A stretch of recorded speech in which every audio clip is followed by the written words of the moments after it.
ಈಗ ಮೈಸೂರಿನಲ್ಲಿ ಕಲಾವಿದರಾಗಿ ಇಟ್ಕೊಂಡು ನಾವು ಈ ಪೇಟಗಳು, ಈ ಸ್ಕೂಲ್ ಮಕ್ಕಳುಗಳಿಗೆ ಸಂಬಂಧಪಟ್ಟಂಗೆ ಮೇಕಪ್ಪು ಈ ಥರ ಎಲ್ಲ ಮಾಡ್ಕೊಂಡು ಬರ್ತಾ ಇದ್ದೀವಿ. ನಮ್ಮ ತಾತ ಬಂದು ಡಿ ಬಾಲಾಜಿ ಗುಬ್ಬಿ ವೀರಣ್ಣ ಕಂಪನಿಯಲ್ಲಿ ಎಲೆಕ್ಟ್ರಿಷಿಯನ್ ಆಗಿದ್ದರು.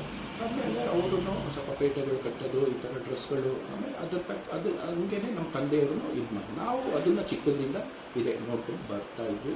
ಆಮೇಲೆ ಅರಮನೆಗೆ ಹೋಗೋದು, ಈ ಥರ ಕ್ಯಾನ್ವಸ್ ಪೇಂಟಿಂಗ್ಗಳು ನೋಡೋದು, ಅಲ್ಲಿರೋ ಪೇಟೆಗಳು, ಅಲ್ಲಿರೋ ವೇಷಭೂಷಣಗಳು, ಅಲ್ಲಿರೋ ಮಹಾರಾಜರ ಡ್ರೆಸ್ಗಳೆಲ್ಲ ನೋಡಿಕೊಂಡು ಬಂದ್ವಿ. ಹಿಂಗೇನೆ ಇದೇ ಅವಕಾಶಗಳು ಇದೇ ಥರ ನಮಗೆ ಬಂತು.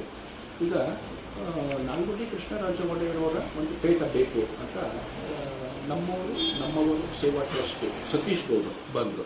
ಅವಾಗ ಒಂದು ನಮಗೆ ಖುಷಿ ಆಯಿತು. ಏನಂತಂದರೆ ಈಗ ಮಂಡ್ಯದ ನಾಗಮಂಗಲಕ್ಕೆ ಬರ್ತಾ ಇರೋವಂಥದ್ದು ಮೋದಿಯವ್ರಿಗೆ ನಿರ್ಮಲಾನಂದ ಸ್ವಾಮೀಜಿಯವರು ನಾಲ್ವಡಿ ಕೃಷ್ಣರಾಜ ಒಡೆಯರವರ ಪೇಟ ಧಾರಣೆ ಮಾಡ್ತಾರೆ ಅಂತಂದರೆ ಅದೊಂದು ಅದ್ಭುತ. ನಮಗಂತೂ ತುಂಬ ಖುಷಿ. ಮೋದಿಯವ್ರಿಗೆ ಬೆಂಗಳೂರಿಗೆ ಬಂದಿದ್ದಾಗ ಕೆಂಪೇಗೌಡರು ಬಂದು ಮಾಡಿದ್ವಿ. ಈಗ ಮಂಡ್ಯದ ನಾಗಮಂಗಲ ಇಲ್ಲಿಗೆ ನಾಲ್ವಡಿ ಕೃಷ್ಣರಾಜ ಒಡೆಯರವರ ಪೇಟ ಮಾಡಿ ಕೊಟ್ವಿ. ಶಿವಮೊಗ್ಗದ ಶಿವಪ್ಪ ನಾಯಕ ಅವ್ರದ್ದೊಂದು ಪೇಟ ಮಾಡಿಕೊಟ್ವಿ. ಶಿವಾಜಿಯವ್ರ ಪೇಟ ಅದೊಂದು ಮಾಡಿಕೊಟ್ವಿ.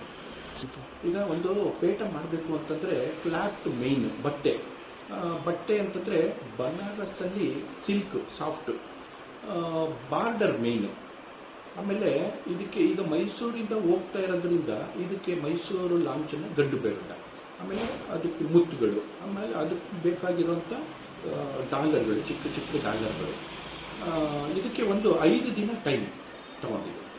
ಈಗ ಈ ಕಲಾವಿದರಾಗಿಟ್ಕೊಂಡು ನಾವು ಮಾಡ್ತಾ ಇದ್ದೀವಿ. ಆಮೇಲೆ ನಮ್ಮಲ್ಲಿ ಒಂದು ಈ ಥರ ಕೆಲಸ ಇದೆ ಅನ್ನೋದನ್ನ ಈ ಥರ ಮಾಡಿಸ್ದಾಗಲೇ ನಮ್ಮ ಒಂದು ಈ ಥರ ಪೇಟ ಬೇಕು, ಈ ಥರದ್ದೇ ಬೇಕು ಅಂತಂದಾಗ ನಮಗೂ ಒಂದು ಕೆಲಸ ಮಾಡೋದಕ್ಕೆ ಇದೊಂದು ಚಾಲೆಂಜಿಂಗ್ ಆಗುತ್ತೆ. ನಮಗೂ ತುಂಬ ತೃಪ್ತಿ.